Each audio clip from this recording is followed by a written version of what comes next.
What's going on, everybody? It's Tuskegee87 back in the spot with you again with another video discussion on Bible for All.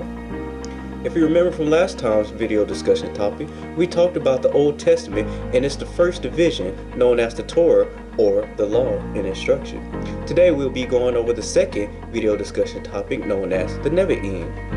The Nevi'im means prophet and includes the books Joshua, Judges, 1st and 2nd Samuel, 1st and 2nd Kings, Isaiah, Jeremiah, Amos, and Ezekiel. But before we go further in talking about these books, we must understand what a prophet is to know and understand why the writings are how they are. As revealed in the previous video, a prophet is one who utters divinely inspired revelations from a spiritual influence. As we move on, the Nevi'im is broken down into two parts, and as such, this video discussion topic will be broken down into two parts as well. The first part being the Roshanim Nevi'im, or the historical narratives of the prophets, also known as the former prophets, and the Aharonim Nevi'im, also known as the literary prophets or the later prophets. The Nevi'im Roshanim includes Joshua, Judges, 1st and 2nd Samuel, and 1st and 2nd Kings. Meanwhile, the Nevi'im Aharonim includes Amos, Isaiah, and Jeremiah.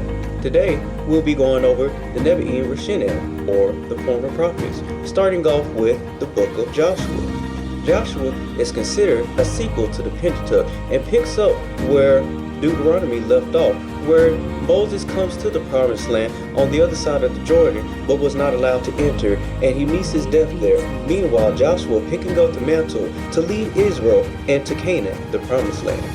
With Israel under Joshua's command, we see the walls of Jericho fall and the defeat of Ai come to pass. From here, we move on into the book of Judges, which takes the account of 13 different judges covering a span of 400 years. The book of Judges provides a historical development of Israel's religion and move from a tribal life to a more organized monarchy.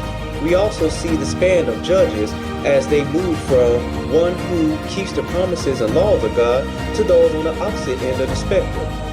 To understand the book of Judges, we must first understand that judges themselves are what you would call rulers, and as the name implies, judges, or someone who brings forth a judgment.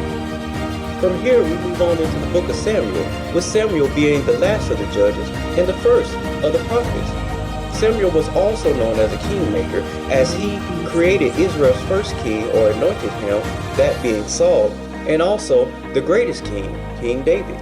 Samuel also records the preparation of the twofold purpose of Israel, the first being to receive God's oracle, and the second being to bring forth the great David's greatest son, Solomon. Finally, we come into the book of Kings, which records a quality spectrum of Israel and Judah's king from David to Jeroboam. The book of Kings further emphasizes that kingship requires adherence to the Abrahamic covenant of God. However, very few kings kept this covenant and promise, and thus led to Israel's collapse, which provided a practical lesson that rejecting God's truth leads to divine judgment.